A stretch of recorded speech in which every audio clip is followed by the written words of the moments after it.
आज हम बात करेंगे एक फिल्म की कहानी पर। फिल्म का नाम है जय भीम।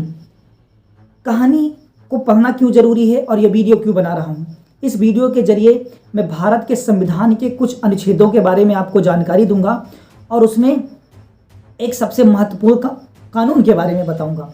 इस फिल्म की कहानी को 1993 की एक रियल कहानी से लिया गया है। इस कहानी में होता क्या है कि कुछ आदमियों को पुलिस ने गिरफ्तार कर लिया किसी के कहने पर झूठा इल्ज़ाम लगाकर, और बाद में उनको महीनों तक जेल में बिठा के रखा गया, मारा गया। और इससे उनके जो राइट टू लिबर्टी यानी कि स्वतंत्रता का अधिकार का हनन हुआ था, उसके बारे में ये कहानी बनी है कि कैसे पुलिस ने टॉर्चर किया, कई लोगों को मार डाला। इस कहानी को हम आज जानेंगे कि भारत में आप ऐसे सोचिए कि अगर आपको पुलिस का गिरफ्तार कर लेती है और थाने में बिठा के रखती है महीने भर 15 दिन, तो आप क्या करेंगे। तो उसी कानून के बारे में आज हम जानेंगे। जानने से पहले थोड़ा सा इतिहास में हम जाएंगे। इतिहास में 1971 इस समय इंदिरा गांधी प्रधानमंत्री होती हैं और इंदिरा गांधी ने चुनाव लड़ा था 1971 में।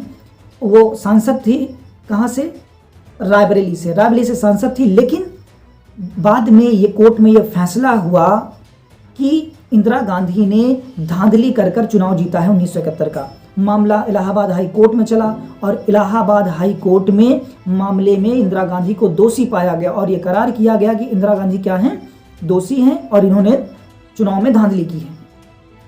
अब इंदिरा गांधी की सरकार गिरना तय हो चुकी थी, लेकिन इंदिरा गांधी ने अपील कर दी सुप्रीम कोर्ट में, और सुप्रीम कोर्ट में जो जज बिठाया उन्होंने अपनी पसंद का सुप्रीम कोर्ट में जज बना दिया।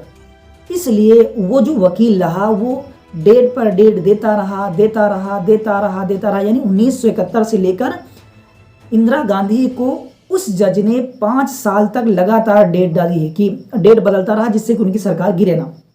जब इसका बहुत सारे नेताओं ने विरोध किया उस समय 1971 में, तो इंदिरा गांधी ने कानून बनाया, मीसा कानून, MISA, maintenance of internal security act. ये कानून जब उन्होंने बनाया तो इसके अनुसार किसी को भी पुलिस जब तक चाहे गिरफ्तार करके रख सकती थी। यानी भारत के संविधान के भाग 3 में अनुच्छेद 12 से 35 तक मूल अधिकार है। मूल अधिकारों में अनुच्छेद 21 में लिखा गया है प्राण एवं दैहिक स्वतंत्रता का अधिकार, यानी लाइफ एंड लिबर्टी। उसमें लिखा गया है कि किसी भी इंसान को बिना उसकी मर्जी के आप बिना उसके अपराध के बंद करके कभी भी नहीं रख सकते। लेकिन इंदिरा गांधी ने कानून बनाया और आपातकाल लगा दिया।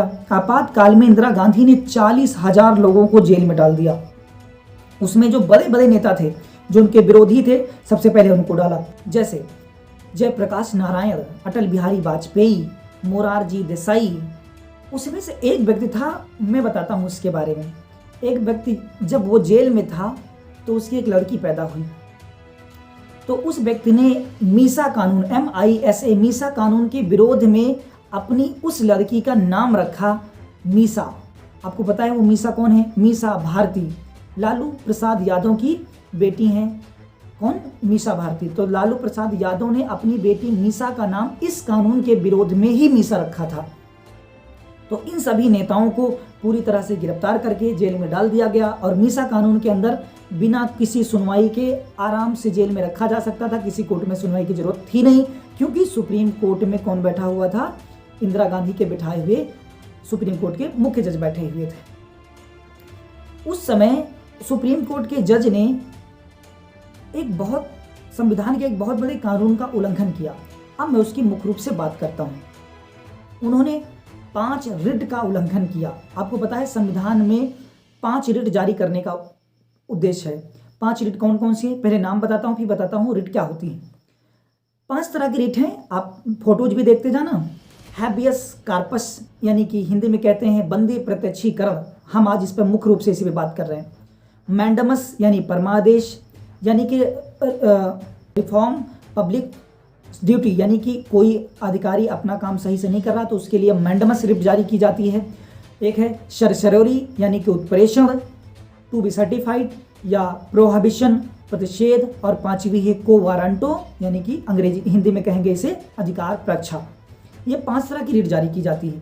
तो अगर आपको कभी पुलिस गिरफ्तार करती है तो वो 24 घंटे के अंदर अंदर आपको मजिस्ट्रेट के पास पेश करती है, यानी 24 घंटे से ज़्यादा किसी को भी थाने में नहीं रखा जा सकता है। तो यही कानून था जिसको इंदिरा गांधी ने 1971 का कानून बना के और हाई कोर्ट सुप्रीम कोर्ट के जज से कहलवा कर ख़त्म कर दिया। तो इसकी जो मैंने पहली रिट बताई, हैबीज कार्पस, यानी कि हिंदी में कहेंगे बंदी प्रत्यक्षीकरण। हैबीज कार्पस दो तरह से जारी की जाती है, एक सुप्रीम कोर्ट द्वारा, एक हाई कोर्ट द्वारा। जब सुप्रीम कोर्ट हैबियस कार्पस या बंदी प्रत्यक्षीकरण रिट को जारी करता है तो वो अनुच्छेद 32 का सहारा करता है। बाबा साहब अम्बेडकर ने संविधान की आत्मा कहा है इस अनुच्छेद को, यानी जो रिट होती हैं वो आपके अधिकारों की रक्षा करती हैं। और हाई यानी सुप्रीम कोर्ट अनुच्छेद 32 का उपयोग करता है और हाई कोर्ट अनुच्छेद 226 का प्रयोग करके रिट जारी करता है। तो हैबियस कार्पस वो रिट है जिसके द्वारा कोई भी पुलिस थाने में आपको 24 घंटे से ज़्यादा नहीं रखा जा सकता है और इसको आपको हर हालत में 24 घंटे के अंदर अंदर मजिस्ट्रेट के पास पेश करना होता है। तो ये मेरे तीन उद्देश्य थे, एक बार रिकॉल कर लेते हैं। पहला कानून आपको पता होना चाहिए, भारतीय संविधान के भाग 12 से 35 में मूल अधिकार दिए गए हैं और इसका मुख्य अनुच्छेद है अनुच्छेद 21, जिसमें प्राण एवं दैहिक स्वतंत्रता की बात की गई है। मीसा कानून 1971 में आया था, इसके तहत सभी नेताओं को गिरफ्तार कर लिया गया था। तो ये वीडियो कैसा लगा आप मुझे ज़रूर बताना। 5 रिट क्या हैं इनको आप याद रखना। धन्यवाद।